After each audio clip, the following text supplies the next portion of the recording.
Now we've seen some of these wrapper classes before. We've used them to, parse a number or a string into a number or a number into a string. So these are called wrapper classes because they wrap around the primitive data types like double or float or int, boolean. All of those are primitives. And there are times where you need to have them be in some kind of object so that you can use them in array lists and things like that. So what you do is something called a wrapper class. You want to avoid this if you can, but a lot of times in the code you can't avoid having to make it into an object. So you can use these wrapper classes anywhere where you would normally use an object. So if you have a spot in your code where you have to use an object like an array list. Here's an example. We want an array list of doubles. Array lists can only store objects. So specifically with array lists, you have to create that. You have to create that yourself. And then when you need to get data out of it, you call this get method. See where it says data.get0, that gets the first one. Notice these aren't brackets, these are parentheses. So that's a little bit different than what you'd see in a plain vanilla array. So here's the all the wrapper classes in one list. Primitive types are on the left. Wrapper classes are on the right. Byte is basically 8 bits, very small number, between, well, it depends on how you interpret it, between 0 and 255, or you could say -128 up to 127 if it's signed. Here's the Boolean type. Here is character. That one's kind of interesting. Characters are typically stored in 2 bytes. Depends on the language. Double, float, we've seen integer. Long is a type of integer, but it's larger than a regular integer. Takes up more space in memory. And then a short is smaller than an integer. So let's get a definition of what, let me put that back up there, but I want to get a definition of what is auto boxing. What does that do for you? What actually happens when you're boxing and unboxing? So auto boxing, what it means is an automatic conversion between the primitive types and their corresponding wrapper class. So if you declare this double right here as a capital D double, not a lowercase, these capital letters indicate a boxed value, lowercase if you want to just have the raw primitive. But here you're saying this is a double. Typically this wouldn't work. But what's going on behind the scenes is this. It creates a double object, then calls a constructor on the double class and initialize it with the value. This would get really cumbersome, right? To do all over the place. So they try to make it a little bit easier. So when the compiler sees this, it replaces it with this. A lot less typing. And then there's also automatic unboxing. Say you have a double on the right side of an assignment statement. You're trying to set that value for x, but x is a lowercase double or a primitive type. Then what it does is it goes out and calls the double value method, gets the value out of the box, and returns a lowercase double data type, and we store that double data type into x. So they're trying to make it kind of act like a regular lowercase double syntactically, but realize there's a lot of overhead here. If you have a choice between a lowercase double and an uppercase double, always go with the lowercase one, unless you're going to store it in an array list or something that requires an object. This is very expensive, and what I mean by expensive is it takes the computer a long time to do all this conversion behind the scenes. It would be better if you don't need to use the uppercase double, don't use it. But there are times where you can't avoid it.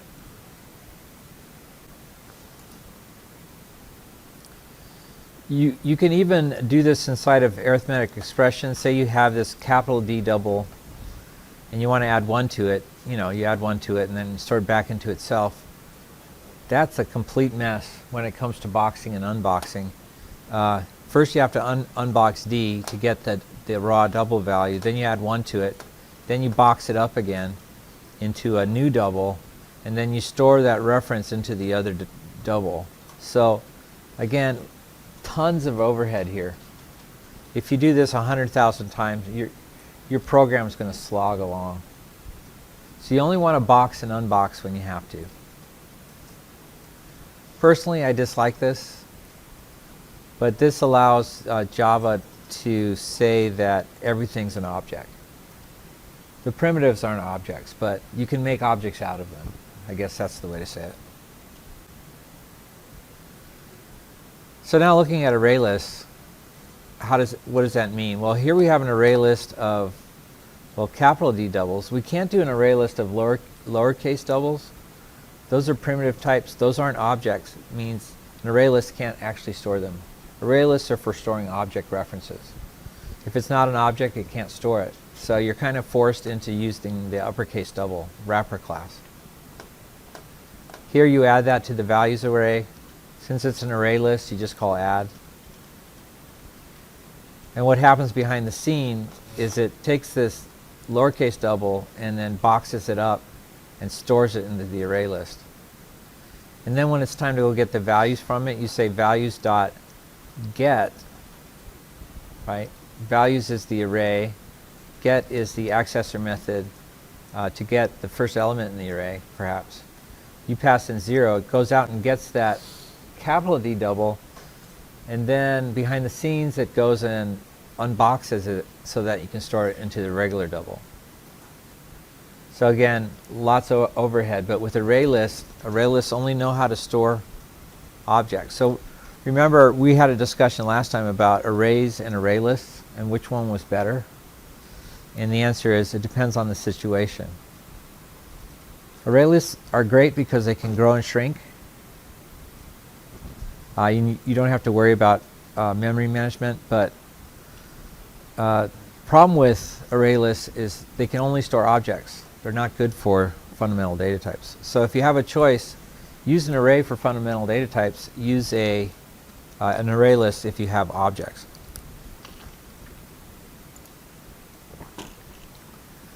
And so they state that here, storing wrap numbers is quite inefficient. It's okay if you just have a few numbers, but for arrays of long sequences of numbers or characters, this is a bad idea because your poor program is going to be boxing and unboxing constantly. And Java's slow enough. You shouldn't have to add to the misery, I guess. You probably guessed by now that I'm not too impressed with the speed at which Java processing information. It's compared to a fully compiled language, it's really, really slow. But machines keep getting faster, so maybe it's not so much a big deal anymore. Okay, so here's some self-checks. What's the difference between a double and an uppercase double? Double is one of the 8 primitive types. Uppercase double is a class type. There's a double class. You can create objects of type double. Suppose values in the array list of doubles has a size greater than 0. How do you increment the element in index 0? Let's see what the syntax looks like. Okay, so you take values, which is our array list. We call the set method. We say which element we want to set in the array or in the array list. And to increment it, we have to go get it first. So we go get the first element now. We add 1 to it. That's its new value. And now that new value gets set inside of the values.set. This is real clunky, right? We'd rather say values sub 0 plus plus, perhaps. But with an array list, you can't do that. You have to go through all this this mess. You have to go get the value, add one to it, and then set it back to itself. So not ideal. Difficult syntax. It's hard to see what's really going on.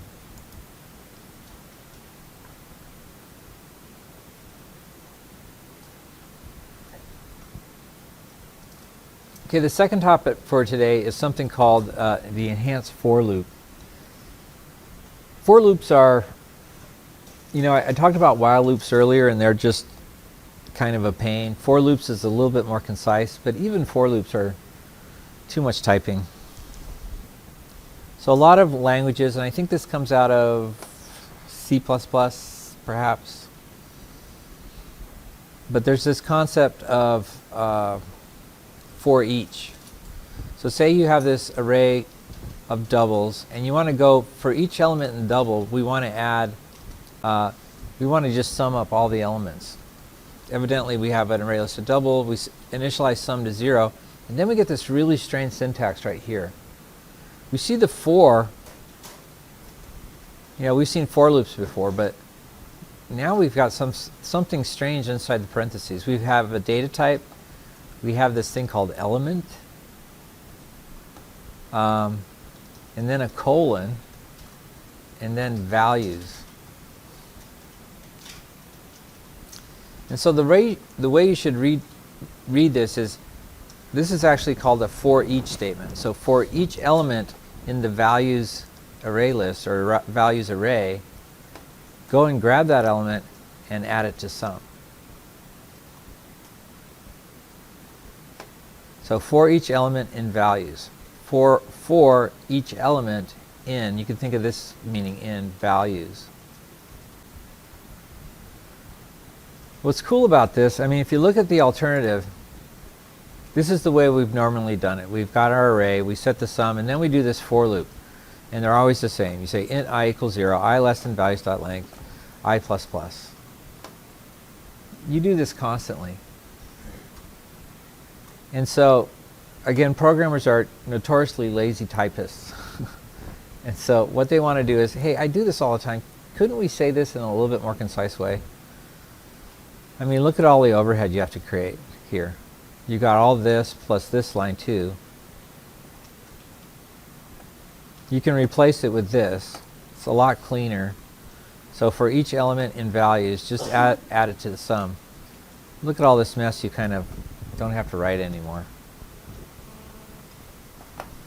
So I tend to still do this because I'm not quite used to this new feature of the Java language, but I really should be doing them like this where I can. Now there's sometimes where you can't use the for each statement. This also works on array lists as well, not just arrays. So here's your array list, sum, and then here you put the data type of the thing of the elements in the array or in the array list. You give it a name called a count. You can call it anything you want. And accounts is our array list. And again, you can just loop through the array relatively quickly, and you don't have to do all of this again. Okay? Again, that's too much work.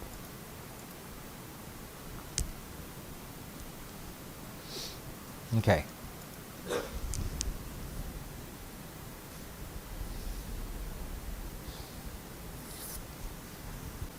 So here's what the ordinary loop would look like. And again, this is what replaces it. Lots cleaner. It still gets the point across. There's less opportunity for error. It's just better all the way around.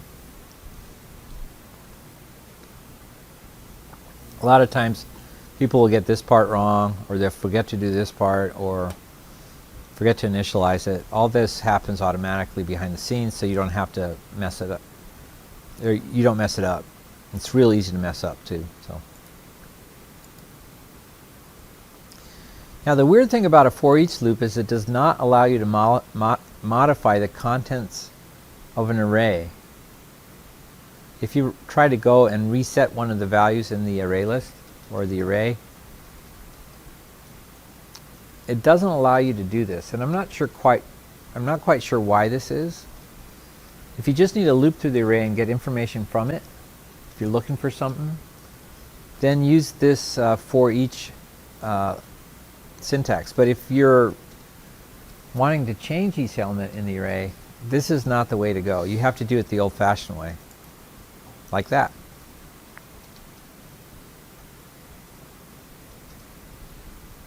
Now, for the life of me, I don't quite understand why they have to make this restriction to the for each loop. I just don't get it.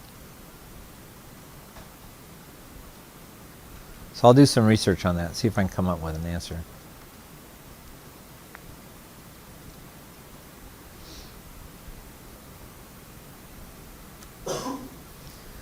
So here's the formal syntax diagram. I'm going to try to summarize this. I think I mentioned this last time. I've been frustrated because I'm trying to find time to do all these things, and it's been challenging.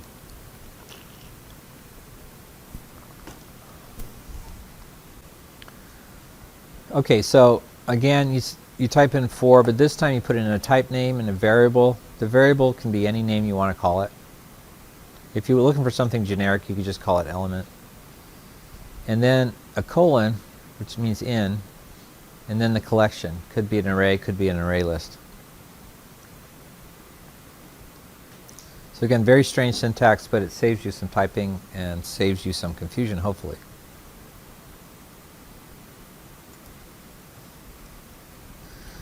So here it says, write a for each loop that prints all the elements in the array value. So we have this array of values. We want to show each element. We're not changing it. We're just printing it out. So just 2 lines of code. For each double in values, print out the element.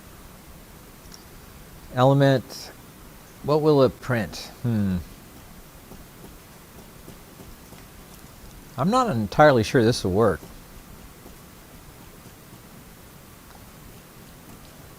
Because this is a lowercase d element. Element doesn't have a toString method. You're not parsing it. So I don't think this will work. I guess the way to check it is just to do it. So we'll do that later. What does this for each loop do? Okay, so we increment counter to 0. Then we say for each bank account in accounts, get the balance. And if the balance is equal to 0, then add 1 to the counter. So I think what this will do is it'll go through all the accounts at the bank and tell you how many of the accounts have a 0 balance. Yeah, that's it.